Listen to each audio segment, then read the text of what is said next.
Assalamualaikum warahmatullahi wabarakatuh. Alhamdulillah, segala puji bagi Allah yang telah memberikan karunia kepada kita berupa berbagai macam kenikmatan. Yang kenikmatan-kenikmatan tersebut kita tidak bisa menghitungnya, walaupun anak-anak pohon-pohon di hutan itu dijadikan pensil atau pena dan kemudian lautan itu menjadi tinta, maka tetap tidak akan bisa menuliskan berbagai macam kenikmatan yang Allah berikan, karena kita tidak bisa menghitung apa yang ada di dalam diri kita saja. Kita tidak bisa hitung kenikmatan mata, kenikmatan hidung, kenikmatan kuping, kenikmatan mulut yang bisa berbicara dan lain sebagainya. Banyak sekali kenikmatan. Maka apa yang wajib kita ucapkan yaitu rasa syukur kita kepada Allah.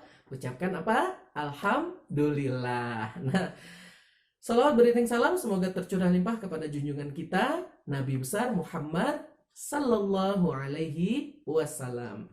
Karena dengan jasa beliau juga, atas izin Allah tentunya, kita bisa merasakan kenikmatan beribadah kepada Allah dan menyembah hanya satu Tuhan, yaitu Allah Subhanahu Wa Taala. Berbeda ketika di zaman jahiliyah sebelum Rasulullah diangkat menjadi nabi. Pada saat itu orang-orang jahiliyah diliputi dengan berbagai macam kebodohan, sebagaimana yang pernah Pak Jaka ceritakan di episode-episode yang lalu. Nah, anak-anak yang dirahmati Allah, ada yang ingat gak hari ini kita akan menyambung episode keberapa? Ayo, masih ingat gak? Lupa ya? Kalau lupa, Pak Jaka punya pantunnya nih. Saling berkunjung, silaturahim disambungkan. Suguhkan kue kering di atas nampan. Marilah segera kita sama-sama lanjutkan kisah Muhammad Sallallahu Alaihi Wasallam teladanku episode ke-8. Nah, anak-anak yang dirahmati Allah, sebelumnya Pak Jaka mau tanya kabar nih. Apa kabarnya anak-anak SDIT Harapan Umat Jember hari ini? Alhamdulillah, bersemangat, siap mendengar cerita dari Pak Jaka. Allahu Akbar. Ya, walaupun masih belajar di rumah di masa pandemi seperti ini, tetap semangat, jangan berputus asa untuk melakukan kegiatan-kegiatan yang baik. Nah, anak-anak yang dirahmati Allah, di episode yang ketujuh lalu, Pak Jaka sudah menyampaikan ada seorang raja yang sombong dari negeri Yaman. Masih ingat namanya? Betul, Abraha. Jadi Abraha ini adalah raja yang sangat sombong. Kenapa? Karena dia merasa dirinya itu memiliki pasukan yang kuat, juga memiliki kekayaan yang luar biasa. Sampai-sampai dia ingin menandingi Ka'bah, yaitu dengan cara mendirikan sebuah bangunan ibadah. Karena dia seorang Nasrani, dia mendirikan sebuah gereja yang dihiasi dengan batu-batu indah, marmer atau lantai yang mahal sekali, semuanya mewah. Tapi anak-anak, itu semua dilakukannya karena kesombongan, bukan karena ingin mendapatkan keridhaan Allah. Akhirnya ya, kita akan simak lagi deh kisah selanjutnya bagaimana. Nah, Abraha berharap dengan diselesaikannya gereja Al-Qulayus, maka orang-orang yang ada di Jazirah Arab dan sekitarnya akan ramai berkunjung, berbondong-bondong ke sana dan berpaling dari kebiasaan, yaitu berziarah ke Ka'bah. Namun anak-anak, justru kenyataan berbanding terbalik dengan harapan tersebut. Orang-orang yang ada di Jazirah Arab dan di sekitarnya justru enggan pergi ke Yaman, justru enggan untuk berziarah atau beribadah ke tempat ibadah yang didirikan oleh Abraha ini. Karena apa? Karena mereka sudah terlanjur cinta dan sangat sayang dengan bangunan Ka'bah ini. Mereka menganggap Ka'bah ini adalah rumah-rumah berhala, rumah-rumah dewa-dewa mereka. Jadi mereka juga menganggap bahwasanya Allah itu adalah salah satu sembahan di antara banyak sembahan. Jadi seperti itu, ya.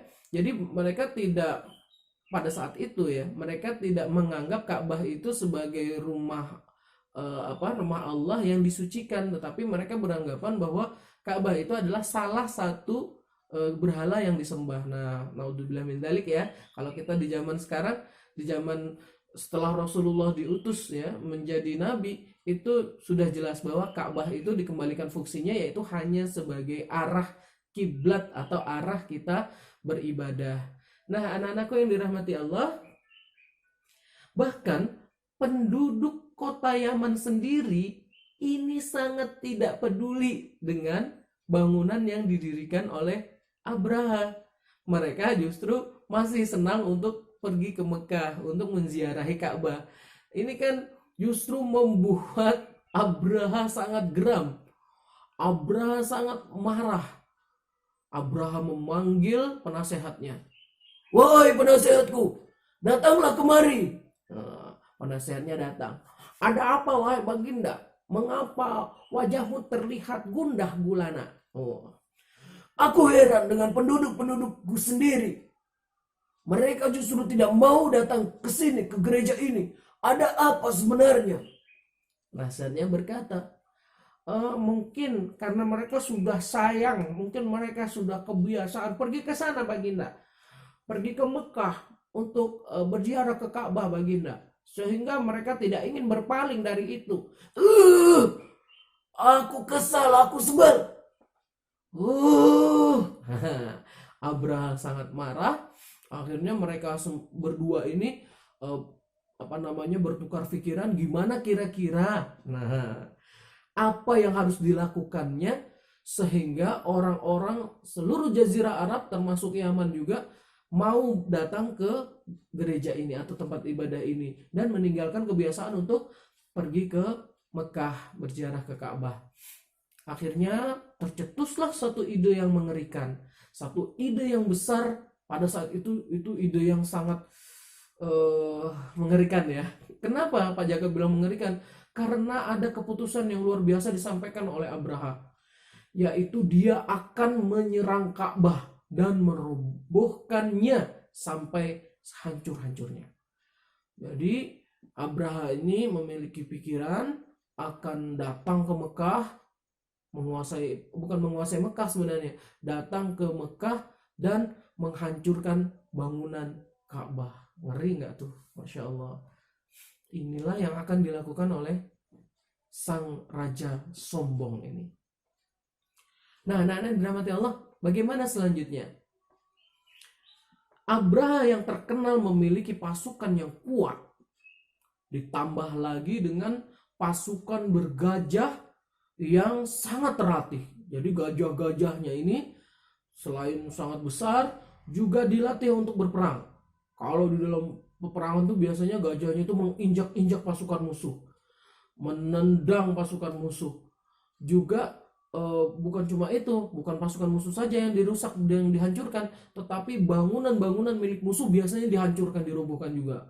Ada itu rumah, ada itu tempat ibadah, benteng, semuanya dihancurkan oleh tentara bergajah ini.